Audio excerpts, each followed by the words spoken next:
Assalamualaikum warahmatullahi wabarakatuh. Bismillah, alhamdulillah, wassalatu wassalamu ala rasulillah wa ala alihi wa sahbihi wa man tabi'ahu wa mawalah. Wa la hawla wa la quwwata illa billah. Asyhadu an la ilaha illallah wahdahu la syarika lah wa asyhadu anna Muhammadan abduhu wa rasuluhu la nabiyya ba'dahu. Allahumma shalli wa sallim ala sayyidina wa nabiyyina Muhammadin wa ala alihi wa ashabihi wa man tabi'ahum bi ihsan ila yaumiddin, amma ba'd. Tabarukan bi zikri qala Allah ta'ala fil Qur'anil Karim wa huwa asdaqul qailin.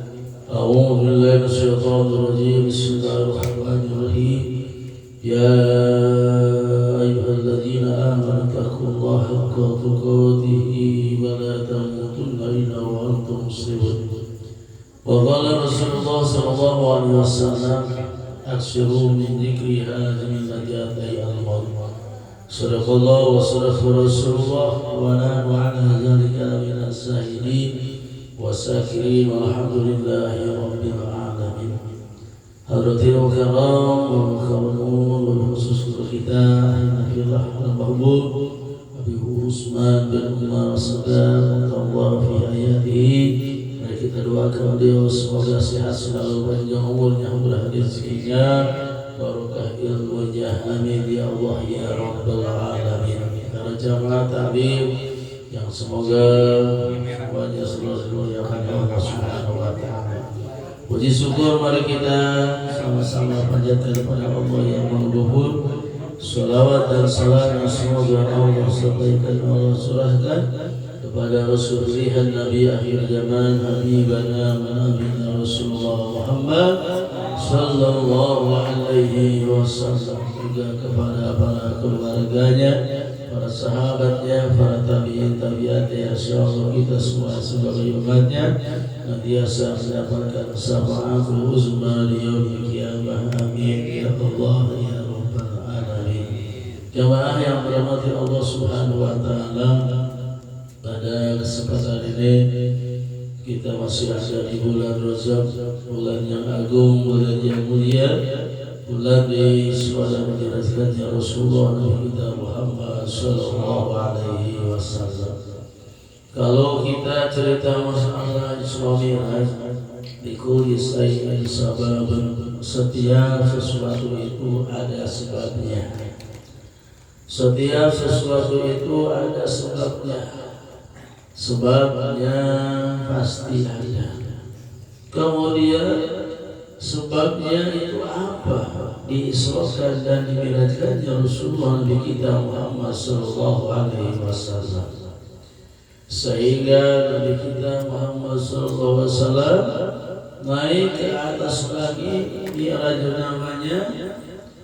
Wa amma sababu, adapun di antara sebabnya Isra dan Mi'raj Nabi kita Muhammad SAW, dalam kitab Dhuratul Nasihin disebutkan inna arda irtahat ala sama, karena sesungguhnya dulu bumi ini merasa lebih baik daripada langit. Bumi itu merasa lebih baik daripada langit. Sampai-sampai bumi itu mengatakan anna khairum minka, sungguh aku ini lebih baik daripadamu. Fa inna fihi, karena sungguh ada di dalam diriku jabalun wa sadarun, ada pohon, ada gunung, ada laut, ada juga pohon, binatang-binatang. Bumi merasa lebih baik karena di bumi itu ada gunung, ada laut, ada pohon. Tetapi begitu bumi bercerita seperti itu, langit pun juga tidak mau kalah. Wa qala as-sama, maka langit mengatakan anna khairum, saya juga lebih baik daripada kamu. Saya lebih baik daripada kamu, karena sesungguhnya di kami juga ada as-samsu wal qamaru wan nujum, Di saya di langit ada matahari, ada bulan, ada bintang.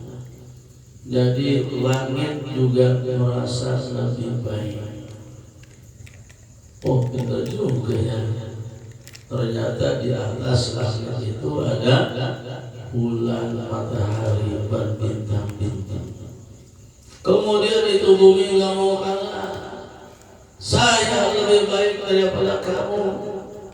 Kata bumi, Anda minta saya lebih baik daripada kamu. Karena di saya ada Baitullah, ada Ka'bah. Sehingga orang-orang semua salat menghadap kepada Ka'bah. Bahkan para nabi, para rasul dulu beribadah pada tawaf di Ka'bah di Baitullah. Maka saya lebih baik, kata itu bumi. Langit juga tidak mau kalah. Kata langit, saya lebih baik, karena di saya juga ada yang namanya Baitul Ma'mur, yakni tempat tawafnya malaikat. Bumi tidak mau kalah, dia masih punya hujah. Kata bumi, saya lebih baik. Karena apa? Karena di bumi ada seorang kekasih Allah, ada seorang Nabi akhir zaman, khatamun Nabi wal Mursalin, yang menjadi penutup Nabi dari semua Nabi.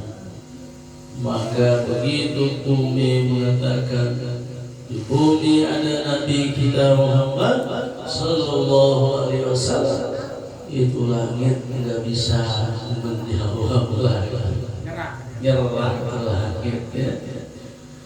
Akhirnya itu langit berdoa kepada Allah, memohon kepada Allah Subhanahu Wa Taala, ya Allah, apa yang harus saya katakan kepada bumi, sedangkan bumi sudah unggul debatnya. Bumi lebih pintar, ternyata betul di bumi itu ada baginda Rasulullah SAW, tidak ada yang paling mulia selain kanjeng Nabi Muhammad SAW.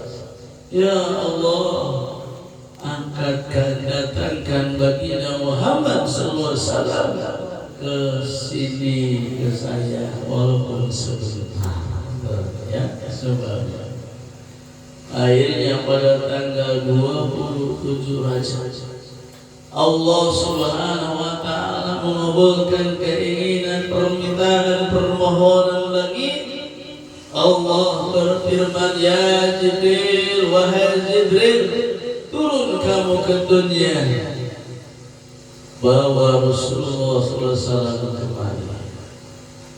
Allah menyuruh hanya Nabi SAW dibawa ke atas, yakni dini'amazkan.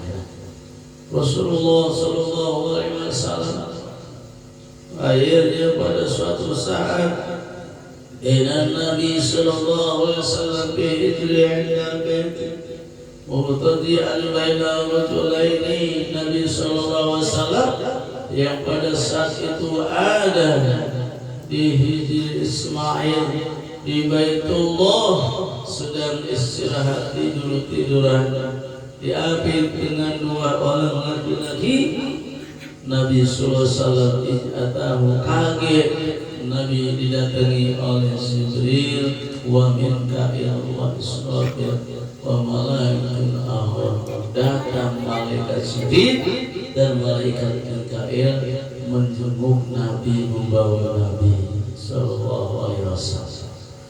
Rasulullah sallallahu alaihi wasallam sebelum diisrakan, sebelum Rasulullah sallallahu alaihi wasallam diperjalankan, itu malaikat Jibril membawa baginda sallallahu alaihi wasallam yakni ke sumur Zamzam. Untuk apa? Rasulullah sallallahu alaihi wasallam dipenuhi, dibersihkan sifat yang tidak baiknya kalau ada dalam diri Rasulullah SAW. Itu memberikan suatu pelajaran kepada kita di mana kita akan menjalankan ibadah sholat, maka harus bertoharah terlebih dahulu, bersuci dahulu, berwudu. La sholata liman la wudu'a lahu. Dalam hadis disebutkan tidak sah sholatnya bagi orang yang tidak berwudu. Maka Nabi SAW pun sebelum menghadap Allah, sebelum diisra dan dimi'rajkan, Nabi SAW dibelah dadanya, dibersihkan hatinya daripada hal-hal yang tidak baik. Rasulullah SAW bukannya tidak baik, itu hanya saja menjadikan suatu ilmu buat kita, menjadikan suatu takdir buat kita, agar kita sebelum sholat membersihkan diri kita. Lahir dan batin harus kita bersihkan.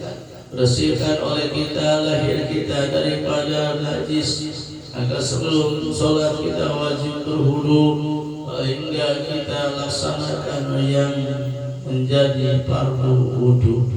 Ada berapa fardu wudu? Wudu'i sittatu, fardu wudu itu ada 6. Yang pertama an-niyatul, yaitu niat. Bacaannya nawaitul wudu'a bi raf'il hadasi asghari fardhillahi ta'ala. Yang kedua membasuh muka. Basuh muka, seluruh muka kita harus dibasuh. Tak boleh ada yang kelewat dari mulai atas kepala kita ini. Inna ba'dus sya'ri, daripada tumbuh rambut kita, kalau wudu saufannya dikebelakangkan. Jadi supaya terbasuh ini tidak sampai bawah dagunya. Rambut-rambut yang ada di muka, yang ada di wajah itu harus basah semuanya. Kirinya telinga kita, batasnya semua ini wajhu harus terbasuh dalam wudu kita. Terus cuci oleh kita dua tangan kita sampai sikut, tangan kanan, tangan kiri kita semuanya bersihkan. Kalau bisa baca doanya kita, Allahumma a'tini kitabi biyamini wa hasubni hisaban yasira. Baca oleh kita doa-doa wudu itu walaupun tidak wajib, agar senantiasa menjadi ibadah lebih sempurna. Kita basuh lagi sedikit kepala kita, boleh depannya ya, membasuh, mengusap bagian kepala kita. Yang kelimanya adalah rukun wudu, membasuh dua kaki sampai mata kaki. Yang keenam at-tartibu, yaitu tertib. Minimal 6 rukun wudu, fardu wudu ini harus kita hafal, yang lainnya sunnah, supaya di mana kita sholat kita betul-betul wudunya baik. Insya Allah kalau orang itu sholat wudunya baik, dia sholatnya akan diterima oleh Allah Subhanahu wa ta'ala. Wa qala alaihi salatu wassalam man awadzaba ala salawati humsi ala salawati humsi bi wudu'iha wa ruku'iha wa sujudiha wa ya'tarifu annakum minallahu azza wa jalla Allahu jasadum alana. Baginda sallallahu alaihi wasallam bersabda, siapa orang yang membiasakan mendawamkan menjalankan sholat yang 5 waktu dengan wudunya yang baik, rukun wudu, fardu wudu dia paham, dia tahu dilaksanakan, sunnah-sunnah wudunya dia laksanakan, wudunya bagus, wudunya baik, kemudian warukunya, rukunya juga bagus, rukunya tumanina, tidak buru-buru. Ini baru baca subhanallah rabbil azim sekali udah bangun, ya. Jangan baca sampai 3 kali tumaninah itu menjadi rukun di dalam sholat kita. Subhana rabbiyal azim wa bihamdi subhana rabbiyal azim wa bihamdi subhana bihamdihi wa subhana rabbiyal azim wa bihamdi 3 kali. Tumaninah ukurannya. Bangun, angkat tangan kita. Sami Allahu liman hamidah rabbana lakal hamd. Jangan sampai tangannya enggak diangkat, karena itu adalah sunnah hukumnya. 4 kali kita sunnah mengangkat tangan di dalam sholat kita. Yang pertama inda takbiratul ihram, yang kedua di waktu kita iktidal bangun dari ruku, yang ketiga di mana kita laksanakan ruku, yang keempat di mana kita bangun minat tasyahhud awal daripada tahiyat awal. Sunnah angkat tangannya, baik rukunya, baik sujudnya, dan orang itu paham ngerti sesungguhnya sholat itu adalah merupakan kewajiban dari Allah yang Allah langsung mewajibkan kepada baginda Rasulullah SAW. Sungguh mulia, sungguh istimewanya sholat, beda dengan amalan-amalan yang lainnya. Kalau amalan yang lain cukup malaikat Jibril yang menjadi wasilah turun wahyu kepada Rasulullah, tapi kalau sholat baginda Nabi SAW yang menghadap Allah, saking istimewanya itu sholat. Jadi kita semuanya sebelum ibadah sholat itu harus dibersihkan, seperti halnya baginda Rasulullah SAW diisrokan dan dimi'rajkan. Nabi SAW dibersihkan dulu, kemudian wa mala'ahu dipenuhi dirikannya Nabi dengan 3 hal, diisi dengan keyakinan, dengan tauhid, diisi dengan ketakwaan, diisi dengan apalagi dengan ilmu. Itu yang menjadi suatu sempurnanya ibadah kita. Sudah diisi baginda Rasulullah SAW dengan 3 hal, barulah kanjeng Nabi SAW diperjalankan dengan mengendarai kendaraan yang bernama yaitu buruk, yang cepatnya seperti kilat. Yang buruk itu adalah diantaranya binatang-binatang surga. Yang jalannya cepat seperti kilat akan disebut buruk. Itu adalah makhluk-makhluk binatang yang ada di surga.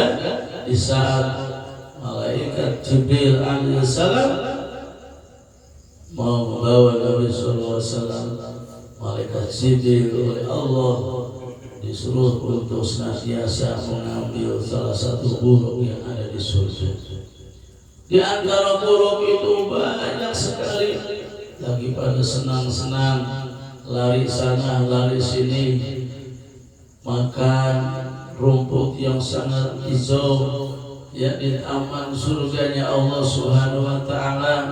Dari sekian banyak itu buruk, ada buruk yang kelihatannya sedih, ada buruk yang kelihatannya tidak mau makan, kuru bahkan. Itu buruk, beda dengan yang lain. Ditanya oleh malaikat Jibril, wahai buruk, kenapa kamu seperti orang yang tidak gairah, seperti orang yang sakit, beda dengan yang lain, yaitu teman-temanmu senang-senang, bahagia di dalam surga. Kata itu buruk, wahai Jibril, bukannya aku sedang sakit, tetapi aku sedang rindu, aku sedang jatuh cinta. Persis kayak kita lagi jatuh cinta, itu nggak mau makan. Ada kira-kira ya kayak sedih. Kita lagi cinta mau rombongan, nggak mau makan, nggak mau enak tidur, ya tidur celentang salah, miring salah, keingetan aja kamar kontak. Buruk cinta bagi Rasulullah SAW, sampai-sampai nggak mau makan badannya kurus karena dia cinta kepada Rasulullah SAW. Belum melihat melihat baginda Rasul, hanya baru melihat nama baginda Rasulullah SAW yang disajikan dengan kalimat Allah, dengan nama Allah di atas pintu surga, la ilaha illallah Muhammadur Rasulullah. Itu buruk ya, ingin ketemu sama kanjeng Nabi.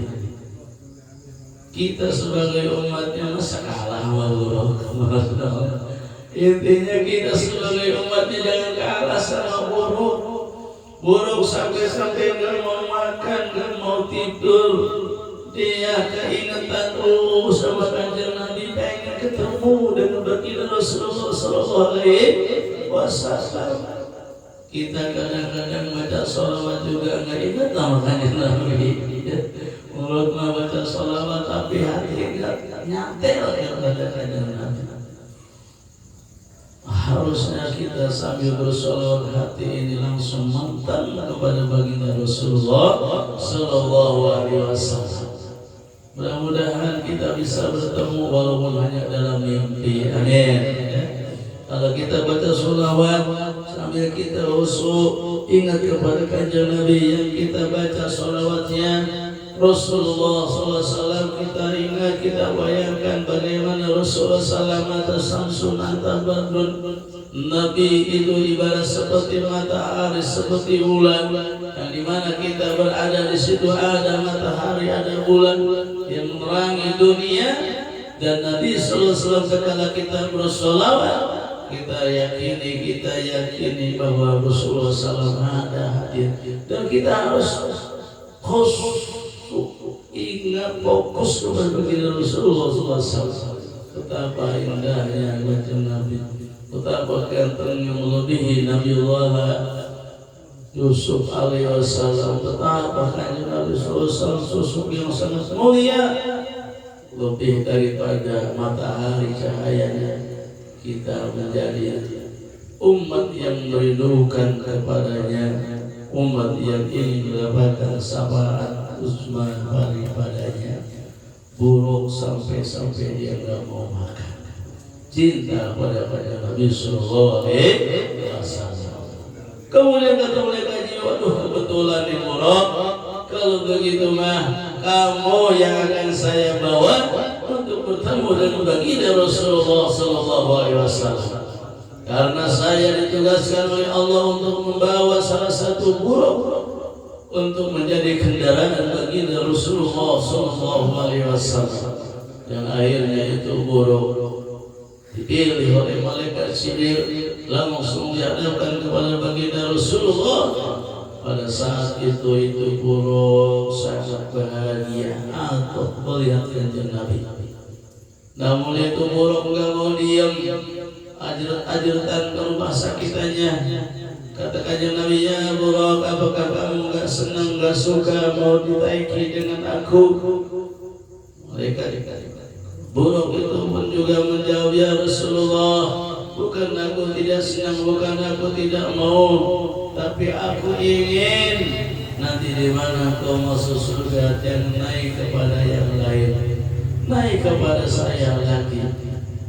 Kata kanjeng Nabi SAW, wahai buruk, keinginanmu aku kabulkan. Itu buruk sangat bahagia sampai ruhnya yang ada di dalam jasad itu buruk membesar, dan buruk pun juga badannya membesar sampai tinggi, lebih besar, lebih tinggi. Akhirnya itu buruk sampai tingginya 40 hasta tinggi. Panjang Nabi Sallallahu Alaihi Wasallam gimana naik? Ya, lihat buruk yang sangat tinggi, yang tadinya sedang karena bahagia disentuh oleh kanjeng Nabi Sallallahu Alaihi Wasallam. Karena keinginan itu buruk sebagai tanda bukti bahwa Rasulullah SAW akan naik kendaraan, yakni mereka itu buruk. Itu buruk disentuh dengan tangan Nabi, diusap oleh baginda Rasulullah, mendadak itu buruk meninggiin, tingginya sampai 40 hasta. Kurang lebih 40 hasta kalau sehasta istilahnya setengah meter. Kalau 40 hasta berarti 20 meter tingginya. Masya Allah. Di saat Rasulullah melihat buruk itu tinggi besar, maka datanglah ruh kanjeng Sultan Ta'ala Syekh Abdul Qadir Jailani. Masya Allah, di zaman ruh Sultan alias Syekh Abdul Qadir datang menghadap baginda Rasulullah. Ya Rasulullah, silakan naik ke atas pundak saya. Silakan naik ke atas pundak saya, injak pundak saya. Syekh Abdul Qadir kanjeng Nabi SAW menginjak pundaknya sampai kanjeng Nabi SAW berkata, wahai Syekh Abdul Qadir, kaki saya menginjak kepada pundakmu, nanti kelak kakimu akan menginjak kepada semua pundak para wali-wali Allah. Allahu Akbar. Ya, subhanallah. Jadi akhirnya Sultan Syekh Abdul Qadir menjadi Sultan Aulia, menjadi rajanya para wali-wali Allah Subhanahu wa Ta'ala. Itu belum lahir, masih di zaman ruh, di zaman Syekh Abdul Qadir sudah bisa bertemu dengan kanjeng Nabi sallallahu alaihi wasallam. Kanjeng Nabi naik ke atas buruk, kemudian itu buruk langsung terbang melesat minal Masjidil Haram ila Masjidil Aqsa yang jaraknya 40 hari kalau naik kendaraan biasa, tapi dengan buruk masya Allah luar biasa cepatnya. Namun kanjeng Nabi enggak langsung sampai ke Masjidil Aqsa, tapi Nabi sempat singgah dulu melaksanakan ibadah sholat. Dan itu menjadi tanda Allah akan mewajibkan ibadah sholat. Kanjeng Nabi SAW singgah di suatu tempat dilahirkannya Nabi Isa alaihissalam. Nabi SAW menjalankan ibadah sholat, dan nabi yang lainnya mengagumi kepada kanjeng Nabi SAW. Sampai 5 kali Nabi menjalankan ibadah waktu itu. Maka malaikat Jibril yang mendampingi baginda Rasulullah SAW bertanya, wahai Rasulullah, tahukah kau di mana tadi kita berhenti? Di antaranya tempat dilahirkannya Nabi Isa alaihissalam.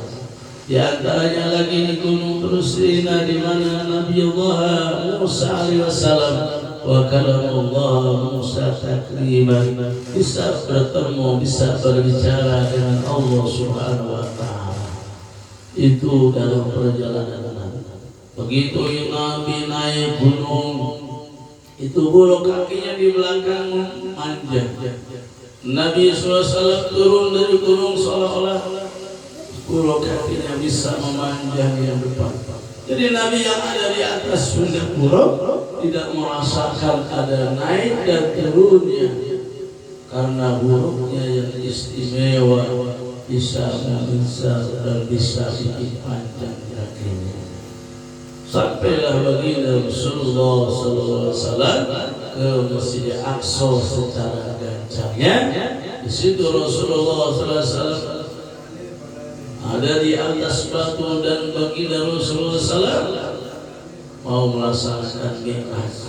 Mi'raj itu adalah suatu naik baginda Rasulullah, ibarat seperti tangga dari cahaya, datang cahaya mancar ke atas. Rasulullah SAW ada di dalam Masjid Aqsa, dan Masjid Aqsa ini di antara masjid yang mulia yang harus kita jaga. Jangan sampai sekarang dirusak oleh orang-orang jurus kafir Quraisy, orang-orang Yahudi, orang-orang yang rusak Al-Aqsa, orang Israel. Itu Nabi SAW dulu ada di dalamnya. Dan batu yang menjadi injakan kanjeng Rasulullah, dengan izin Allah, begitu Nabi mau naik, batu seolah-olah ingin naik ikut dengan kanjeng. Batu itu ngangkat, batunya naik ngangkat, tapi apa katanya? Ya Aswad, ya batu, wahai saja, uskut, diam kamu. batu kalau enggak disebut seperti itu batu Tuhan enggak ada. Makanya sekarang ada ya batunya ngapa ya. Itulah keistimewaan baginda Rasulullah SAW di saat perjalanan Isra dan Mi'raj. Kesimpulannya Nabi SAW langsung Mi'raj sampai ke langit yang pertama. Rasulullah SAW disambut oleh Nabi Allah Adam alaihissalam. Assalamualaikum ya awal nusri. Nabi SAW disambut oleh Nabi Adam. Rasulullah SAW bertanya kepada Jibril yang mendampinginya, ya Jibril, man hanya siapa dia ya Jibril? Wa abuka, dia adalah ayahmu Adam, yaitu Nabi Adam alaihissalam. Nabi Adam ternyata ada ketemu dengan baginda Rasul di langit pertama. Dan di samping Nabi Adam ada dua kelompok manusia yang berbeda-beda. Yang satu wajahnya ganteng-ganteng, bercahaya, senyum-senyum. Dan yang sebelah kirinya itu juga sama keturunan Nabi Adam alaihissalam, yang mukanya hitam-hitam, yang mukanya kusut-kusut, yang mukanya sedih-sedih, penuh dengan penyesalan. Rasulullah SAW bertanya, ya Jibril, man haulai, siapa itu wahai Jibril? Siapa mereka? Ya Rasulullah, min umatika, mereka adalah bagian umat-umatku. Umat-umatku yang mana Jibril? Yakni umat-umatmu yang di sebelah kanan, yang amana wa taqaw, iman dan takwa, yang istiqomah menjalankan sunnah-sunnahmu. Dan yang di sebelah kiri adalah bagian daripada anak cucu Nabi Adam juga. Mereka juga umatmu yang tidak mau beriman bertakwa, mereka yang tidak melaksanakan sunnah-sunnah. Itu adalah gambaran min ahli jannah wa min ahli nar. Gambaran contoh orang-orang ahli surga dan ahli neraka. Masya Allah, Allah perlihatkan tanda-tanda kekuasaannya pada Nabi Sallallahu Alaihi Wasallam. Linuriyahu min ayatina. Allah perlihatkan tanda-tanda kekuasaannya. Allah memperlihatkan kepada Nabi tanda-tanda ahli surga. Allah perlihatkan orang-orang yang akan masuk neraka. Orang-orang yang disiksa, orang-orang yang bahagia, itu diperlihatkan oleh Rasulullah SAW. Rasulullah berjalan melihat kaum-kaum yang mana di antaranya mereka adalah orang-orang yang senantiasa duduk di pinggir jalan. Mereka sampai mencabit-cabit wajahnya. Ditanya oleh Rasulullah, ya Jibril, man haulai, siapakah mereka wahai Jibril? Malaikat Jibril bertanya, menjawab, ya Rasulullah, min umatika, itu adalah umatmu wahai Muhammad. Umatku yang bagaimana wahai Jibril? Itu adalah umatmu yang tidak punya rasa malu, yang mereka selalu berbuat dosa, mereka selalu mencuri, mereka selalu membegal orang yang mau lewat dicakap oleh dia. Itulah mereka umat-umatmu yang dulu di dunianya seperti itu. Rasulullah SAW sedih melihatnya. Rasulullah berjalan lagi, bertemu lagi kaum dengan kaum yang mana di antara kaum itu ada hidangan yang bagus, ada hidangan yang enak, ada hidangan yang wangi, tapi kaum-kaum itu pergi meninggalkannya. Mereka menyukai makanan hidangan yang busuk, yang bau. Malaikat Jibril terheran, malaikat kanjeng Nabi terheran-heran, wahai Rasul Jibril, siapa mereka? Manhum? Min ummatika ya Muhammad, mereka adalah di antara bagian umatmu. Umatku yang bagaimana wahai Jibril? Aneh amat itu umat. Ada makanan yang enak, ada nasi bungkus, ada martabak, kalau menguatai ayam. Itu adalah umat-umatmu yang punya istri yang halal, yang punya istri yang bagus, istri yang halal, yang soleh. Kalau jajan yang halal, itu gambaran. Akhirnya Rasulullah sedih. Masya Allah, udah di depannya makanan yang enak, kalah pengen yang bau, yang gratis. Itu gambaran umat Nabi Sallallahu Alaihi Wasallam dipeliharakan oleh Allah Subhanahu wa Ta'ala. Insya Allah mudah-mudahan kita bisa menjaga iman Islam kita. Amin.